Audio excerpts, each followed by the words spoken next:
cidade do Guarujá foi tomada por uma notícia de um assalto ao vivo, em frente à prefeitura, dentro do estacionamento, onde a maioria dos funcionários e as pessoas que vão à prefeitura regularmente deixam os seus carros. Havia a reportagem da TV Tribuna conversando com o secretário Chagas a respeito da epidemia da dengue na cidade, quando de repente surge sobre uma bicicleta um assaltante, revólver engatilhado, em punho, apontando, dizendo é um assalto.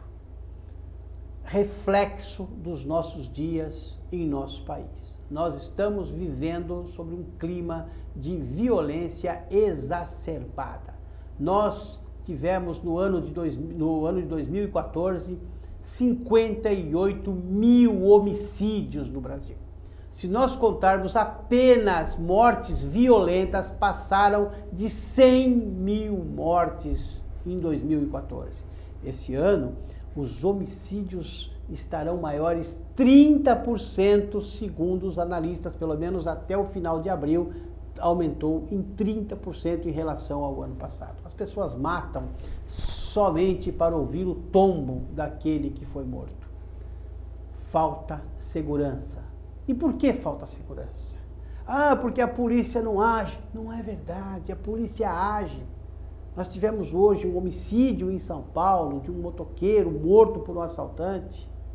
E quem matou está condenado a 16 anos de cadeia, mas saiu ontem porque nós teremos o Dia das Mães. Então aquele assaltante perigoso, assassino, sai da cadeia, porque ele vai comemorar o Dia das Mães. Nós temos leis lenientes, jovens que são presos e mesmo antes de terminar a lavratura do boletim de ocorrência, ele já foi solto, porque a lei assim determina. Delegados que estão cansados de prenderem a mesma pessoa 2, 3, 4, 5 vezes e ver aquela pessoa saindo, porque a lei assim o permite.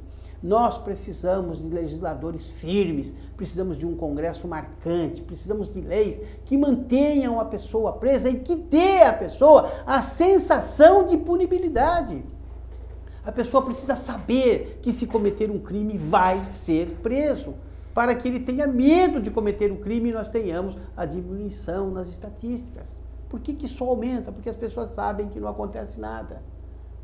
Nós precisamos de leis firmes, nós precisamos começar a pensar muito mais no cidadão de bem do que simplesmente ficar pensando em como beneficiar aqueles que cometem crimes. Pense nisso. Programa do Jeito do Jonas. Para você entrar em contato conosco, jonasgrebe@ic.com.br no Facebook, Facebook/do Jeito do Jonas. Para me ajudar a fazer esse programa hoje, eu convidei uma ilustre personalidade aqui da nossa cidade. Ele que tem uma grande responsabilidade, porque ele cuida das finanças do município. E eu já disse a ele que eu não tenho nenhum pingo de inveja do cargo que ele ocupa, porque a responsabilidade é muito grande, porque é muito trabalhoso e porque ele cria aquela fama do homem que diz, não tem dinheiro. Eu estou falando do secretário de Finanças do Guarujá, Armando Palmieri, a quem eu agradeço muito por ter vindo aqui, Armando. Muito obrigado. Obrigado, Jonas, pelo convite. Você sabe que a gente está sempre aberto, né? E é sempre importante ter um espaço para a gente falar também de finanças, né? Aqui para os cidadãos do Guarujá e passar para todos quais as reais, as verdadeiras situações, né, das finanças do município de modo geral. É verdade que não tem dinheiro, secretário? Olha, é verdade que nós estamos passando uma crise bem difícil, né? Uma crise complicada que está estabelecido não no nível só municipal, é uma crise que vem através do ajuste fiscal que o governo federal, que o Executivo Federal tem feito, né, em suas contas e com reflexo muito grande, evidentemente, nos municípios, né? Porque é aqui a grande contribuição, a grande ação, a grande prestação de serviço ao povo brasileiro está dentro dos municípios, né? E passar para o município essa responsabilidade, né, de ter esses compromissos da boa prestação de serviço e não trazer o bônus, né, a parte financeira junto, realmente deixar o município numa situação bastante delicada. Evidentemente, Guarujá, até o ano passado, ela sentiu pouco essa situação. Alguns municípios já vinham sofrendo essa redução dos repasses financeiros já desde o ano passado. Mas nós aqui, pela nossa característica, nós aqui temos bons tributos municipais de arrecadação que possa dar um suporte, ou pelo menos estabilizar um pouquinho essa situação. O ano passado a gente sofreu menos. Mas esse ano a crise evidentemente pegou a todos, né? Pegou a todos. Então, evidentemente, nós estamos trabalhando a nível municipal, de olho muito aberto nos acontecimentos de Brasília, né? Para que a gente leve o município a saldar seus compromissos, a prestação de serviço ser permanecida. Esse é o objetivo nosso, né? E graças a Deus estamos cumprindo. Já estamos iniciando o mês de maio daquilo agora. Que é possível? Sim, claro, justamente porque a gente ainda mantém um equilíbrio, né? Porque a gente tem o IPTU e o ISS, que são os dois maiores IPVA? Arrecadadores. O IPVA é uma fonte nossa importante também, é uma fonte que não caiu. Mas se paga para o governo, né? Depois o governo repassa a parte. Ela repassa. Quando o governo não reparte, não repassa. Mas aí não, aí constitucionalmente ele já repassa 50%, já vem diretamente para o município. Então, quando você paga o seu IPVA, um percentual fica com o Estado. Por que você diz que ainda não caiu? Não caiu a arrecadação do tributo. Ah, do tributo, tá ok. Não caiu a arrecadação do tributo. Nós vivemos no Brasil um sistema antifederativo, me corrija se eu estiver errado. No sistema federativo, quando se é uma federação, o município arrecada, porque a pessoa vive no município, ela mora, ela passa a vida no município. Salvo raríssimas exceções, a pessoa pode trabalhar fora, mas ele vive no município. O município arrecada, cuida do bem-estar dos seus habitantes, passa ou repassa uma parte para o Estado faz todo um bojo, cumpre as suas obrigações constitucionais e passa ou repassa uma parte para a federação, que o sistema federativo funciona. Aqui é o contrário, quem arrecada a maior parte é um antifederativo, a maior parte vai para a União, e aí quando o município, que é onde a pessoa vive, precisa de qualquer coisa, tem que pegar um pires na mão e implorar lá no governo federal, e aí é que entra o grande sistema de corrupção, porque aí entra o toma lá da cá, eu te ajudo, mas eu preciso de ajuda. Estou errado, doutor? É mais ou menos por aí. Hoje o sistema implantado, ele é centralizador. Ele é antifederativo. Isso, exatamente. O município tem os seus tributos municipais, né, que são derivados das prestações de serviços. Mas que são pouquíssimos. Alguns municípios mais, outros menos, né? A nossa característica é uma cidade que tem uma grande quantidade de imóveis, então o IPTU aqui, por mais que seja criticado, ele vai ser sempre o maior tributo nosso, porque nós temos uma característica de uma cidade de 300 mil habitantes que recebe 1.200.000 pessoas em determinadas épocas. Com conforto, né? Em determinadas bem instalados, épocas, né? Isso, exatamente. Então, esse é o tributo do município, mas ICM, toda a arrecadação de imposto de renda, IPI... Industrialização praticamente zero, né? Exatamente, mas isso o município recebe através de cotas, né, de participação junto ou ao Estado, no caso do ICM, ou junto à federação na maioria dos outros tributos, como o Fundeb, que patrocina e financia grande parte da educação brasileira, né? E também o fundo de participação do município. Mas isso vem automaticamente? Eu tenho que fazer uma ingerência? Tem que buscar? Isso vem automaticamente. Isso são regras claras, né, de como se calcular, evidentemente. Agora, o que nós estamos passando é que na hora de você dividir o seu bolo, o bolo está pequeno, né? Então, evidentemente, a parcela que te cabe, apesar de estar dentro do índice ou do percentual a qual o município tem a sua cota perante os entes federais e estaduais, mas o bolo, de modo geral, caiu bastante, né? O ICM do Estado também caiu bastante, né? E a tendência é cair bastante, mais ainda, porque nós estamos vendo aí a movimentação, uma grande indústria, que é a indústria de automóveis, grande parte delas paralisada. Em férias coletivas. Paralisada. Né? Então, isso com certeza vai trazer reflexo no IPI, vai trazer reflexo no ICM, né? Então, é um ano realmente de um ajuste fiscal. né? Eu não vejo isso como uma coisa ruim. Não, precisa ser feito, né? Acho que de quanto Mas, em quanto a gente precisa. Mas, o secretário, o problema é a drasticidade que está sendo mas para se chegar nesse ponto, os erros foram homéricos, né? Você pega aí, por exemplo, uma Petrobras, que era a 5ª maior empresa do mundo, antes do atual governo federal, e hoje é uma empresa praticamente sucateada. A Petrobras vai se recuperar. É claro que vai se recuperar, porque ela tem monopólio. Você não pode comprar gasolina de outra empresa que não seja da Petrobras. Ela vai recuperar porque você hoje coloca 1 litro de gasolina no seu carro e só 70% é gasolina. O resto é álcool, que é um produto nativo, é um produto que vem do campo brasileiro. Então vai se recuperar. Não porque tem méritos, não porque tem administração, não porque tem capacidade de progresso, é porque é monopolista. Então é óbvio que ela vai se recuperar. Agora, o que foi feito com a Petrobras, o que foi desviado de dinheiro dali, o que tem dinheiro parado em paraísos fiscais e dinheiro parado em paraíso fiscal, não fomenta a educação, saúde, transporte, fica parado lá. Porque se o cara roubasse aqui e colocasse na Caixa Econômica Federal, né, esse dinheiro seria emprestado para compra de imóvel, seria colocado nos hospitais, não, vai para a Suíça, fica num cofre, o cara fica com a chave e com o segredo.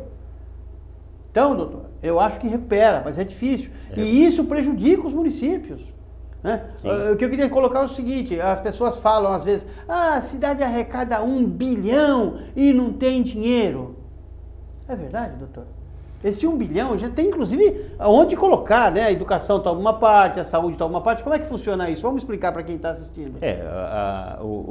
Nós dividimos em 2 grandes arrecadações. Né? Nós temos aqueles convênios específicos com vários entes para que a gente fomente os nossos investimentos, e também tem as arrecadações tributárias, que aí sim é aplicada em educação, no mínimo 25%, 25%. Mas isso não acontece, isso está sempre na faixa, né, de 25%, 26%, 26,5%.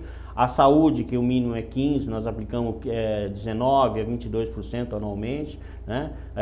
Tem também a parte da Câmara Municipal, nós temos o pagamento percentual folha de pagamento, a folha de pagamento. A folha é 40% mais ou menos? Em torno de 41%, 41%. Da receita corrente líquida. Sobra quanto? 25, 15, que são 19, folhas, sobra quantos por cento? Sobra de menos de 10%. Menos de 10% para se fazer tudo? Exatamente. É impossível. Somar 25 mais os 17 com os 41. Então, realmente, o número é expressivo, mas as dificuldades e assim, a manutenção do município desse porte é também custoso, né? Eu quero que o senhor explique, depois que nós voltarmos do intervalo comercial, como é que se faz para administrar tudo isso com menos de 10%. Nós vamos a um breve intervalo comercial, mas antes eu quero dizer para você que a Inovar Ideias veio para fazer com que você possa viver melhor entre as pessoas que você convive. A Inovar Ideias, onde o professor Rubens Marcon apresenta ali um curso de postura e oratória, onde você vai aprender a melhorar o seu relacionamento interpessoal, falar melhor, falar em público. De repente você quer falar na igreja, você quer falar na reunião do sindicato, quer falar na reunião da Sociedade de Amigos de Bairro, você tem dificuldade de falar em público, faça um curso de oratória e postura com o Rubens Marcon, o professor Rubens Marcon, na Inovar Ideias. www.inovarideias.com ou no telefone 98161 1121. Ligue lá, agende um horário com o professor e ele vai fazer uma avaliação no seu grau de dificuldade e você vai ver como a sua vida melhora quando você consegue conversar melhor com as pessoas que estão em volta de você. Vamos a um breve intervalo comercial. Daqui a pouquinho nós voltamos do jeito do João.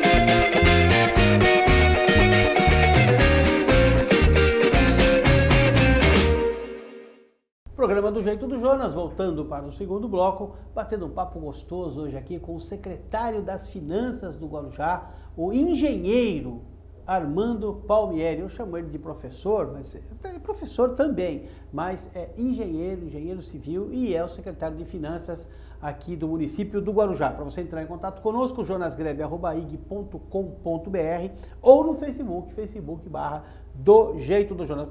Professor, me permita chamá-lo de professor. Na primeira parte do programa, nós fizemos aí uma conta rápida de o que se faz com o que se arrecada. E nós descobrimos que tem folha de pagamento, descobrimos que tem a saúde, que leva aí mais de 25%, a educação, que leva mais de 15%, enfim. Chegamos à conclusão de que sobra menos de 10%.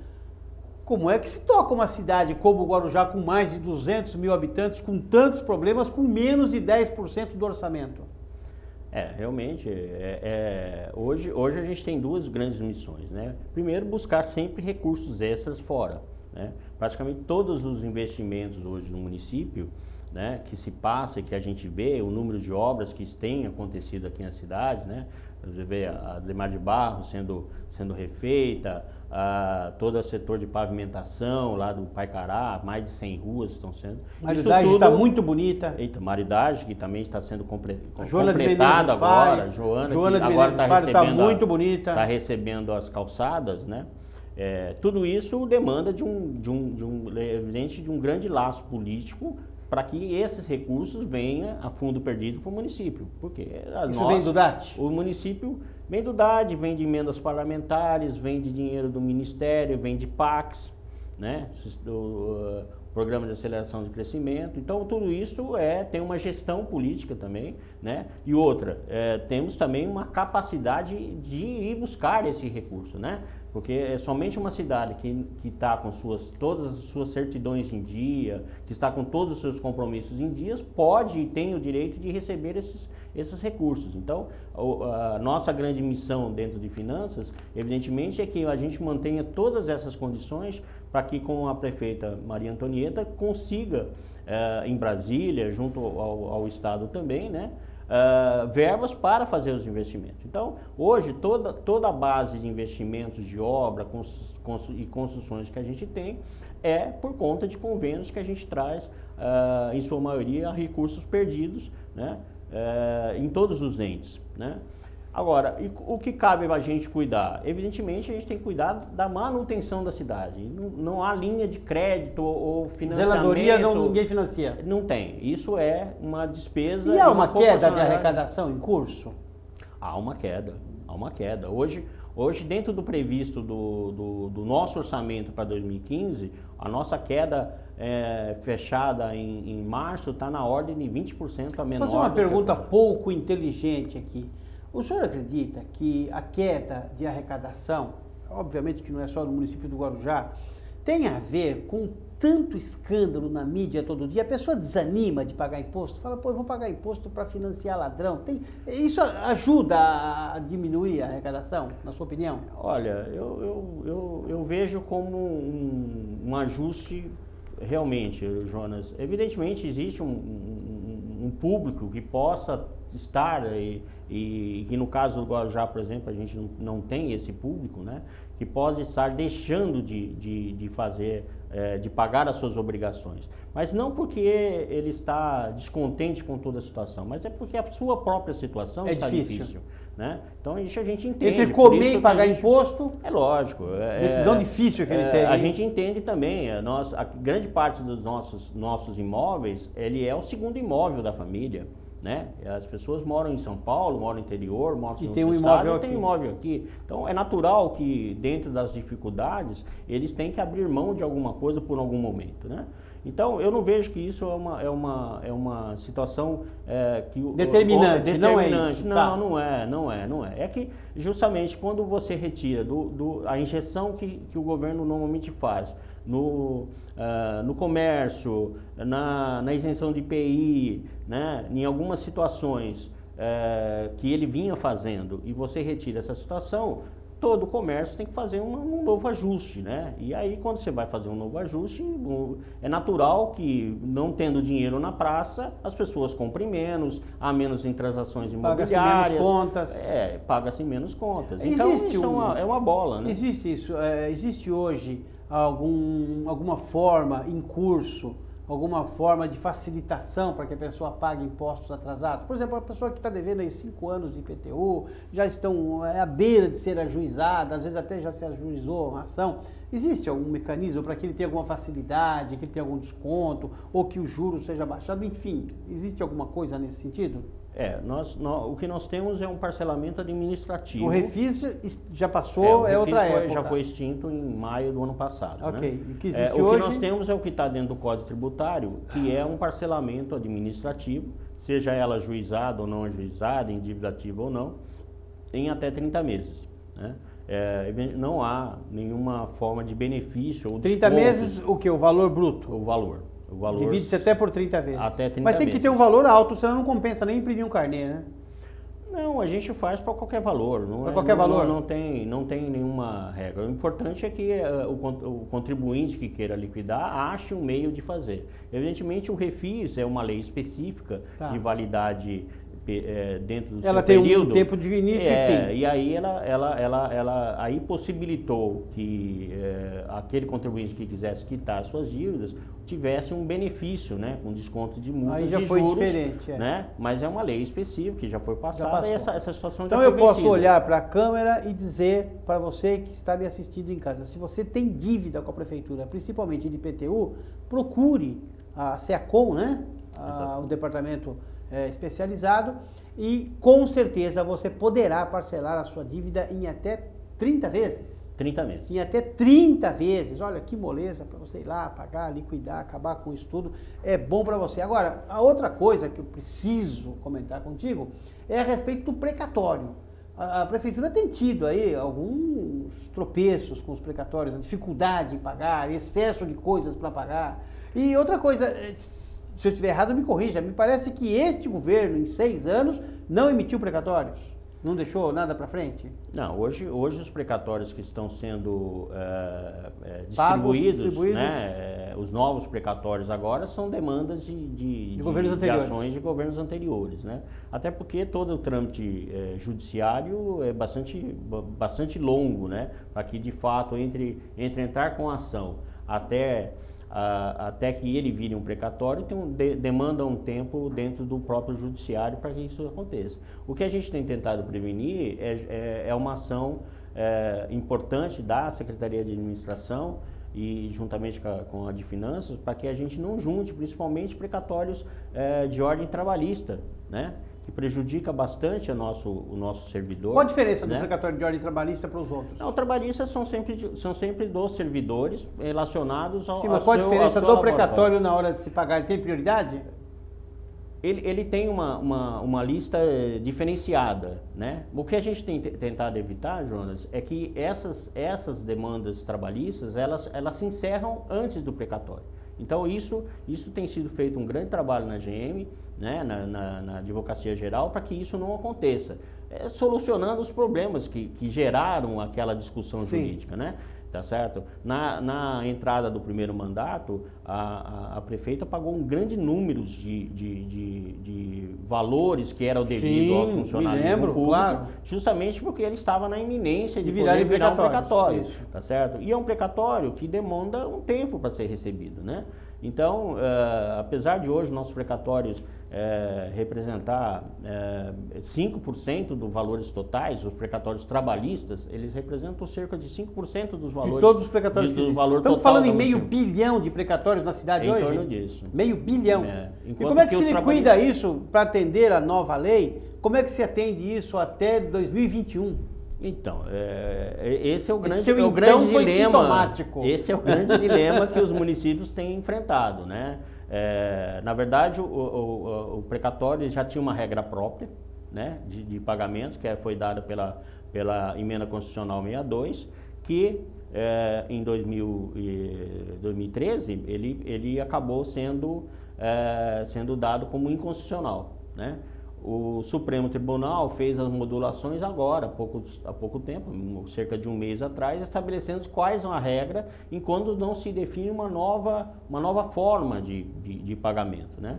Então, mesmo a emenda constitucional, ele era importante, porque o município sabia exatamente como se programar para seu pagamento, porque a gente hoje não fazia sequestros, não havia sequestro, então era tudo muito planejado. O próprio credor, né, dos precatórios também sabiam qual era o trâmite, né? Então havia uma transparência muito grande, né?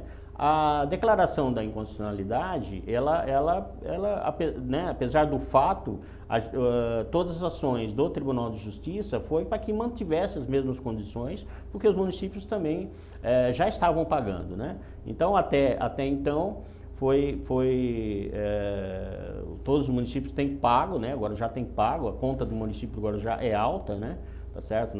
São precatórios milionários, constituídos na maioria no final da década de 80. Desculpe, eu sei que não é nem a sua área, e não sei nem se o senhor pode responder isso, mas eu preciso perguntar, são todos precatórios legais?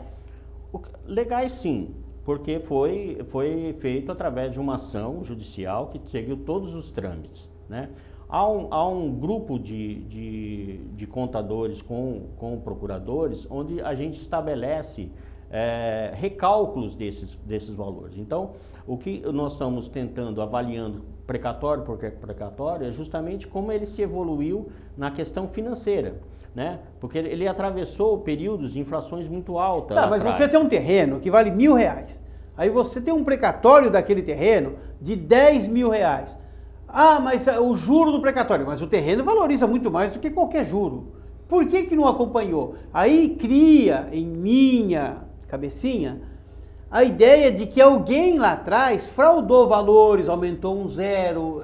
Então, existe isso? Exatamente isso, que tem uma comissão formada por procuradores e com contadores, justamente para que analise precatório a precatório, para que a gente, se houver qualquer tipo de inconformidade nos cálculos, a gente já entre efetivamente com ação. Isso já aconteceu, tanto é que nós já conseguimos liminares aqui, suspendendo os efeitos de precatórios, justamente por encontrar dentro do trâmite os juízes analisam com carinho. Nós não estamos falando do mérito, nós estamos falando do cálculo. Sim, né? Mas tem que ser mandado ao juiz de volta, exatamente, é isso? E eles atendem isso com carinho? Eles atendem, eles têm a dificuldade, evidentemente, de recalcular isso. É lógico que tem todo o direito, vira uma nova discussão, né? Então, entra-se aqui no Guarujá, sobe a São Paulo, então e assim vai. Mas é uma discussão importante que tem que ser feita, né? A maioria desses precatórios, eu estou falando de final de década de 80, começo da década de 90, com índice de inflações absurdas. Chegou a... né? Então, fora totalmente da realidade, né? Nós vivemos isso, né? Uma grande parte dos seus ouvintes talvez não tenham vivido essa dificuldade do índice inflacionário tão alto. Errar-se, né, nessa composição pode haver de fato. Secretário, né? Armando Palmieri, chegando ao final do programa, o que eu não perguntei que o senhor gostaria de ter falado? Olha, falar um pouco mais de precatórios, na nossa discussão com Brasília, da importância que nós temos da prefeita, principalmente, junto a Brasília, para que a gente constitui uma nova lei, uma nova regra, né, no Congresso Nacional. Isso está iminente, porque com a modulação nós não vamos conseguir, a maioria dos municípios não vão conseguir cumprir isso a partir do ano que vem. Então, é importante que a gente faça todo esse trabalho político no Congresso Nacional, e a prefeita, com muita habilidade, o faz. Então, nós vamos marcar um programa só para falar de precatório, porque passa rápido demais, e eu sei que o senhor tem muita coisa a falar, e eu quero mesmo deixar já combinado para que o senhor volte, porque é importante que a população saiba, até porque as pessoas às vezes falam tanta coisa, porque ouviu falar, tem que ouvir de quem realmente tem a dizer. 30 segundos para falar tchau. Bom, Jonas, eu agradeço, já está aceito no A honra é convite, minha. nós vamos evidentemente marcar e é uma reuniãozinha técnica, né? Mas é importante que a população saiba exatamente o que se acontece nos bastidores, dos precatórios ou de todas as ações que a gente tem na prefeitura. É importante. Muito obrigado pelo convite. Não, obrigado eu. Eu que agradeço, uma honra imensa de receber aqui o engenheiro civil, secretário das Finanças do Guarujá, ele que é ligadíssimo a números, conhece toda essa expertise de fazer as entradas e as saídas, dos fluxos de caixa, e por isso é que o Guarujá tem conseguido se manter com toda a crise, queda de arrecadação, com tudo isso. O Guarujá tem se mantido porque tem uma pessoa muito competente à frente de suas finanças. Eu comentei hoje com a minha esposa e vou dizer aqui de público que a prefeita ganhou o primeiro prêmio da Mega Sena quando descobriu o Armando para cuidar das finanças, porque seria impossível arrumar alguém com maior seriedade, com maior capacidade. Que Deus te abençoe e te guarde, que faça resplandecer o seu rosto sobre ti e te dê a paz.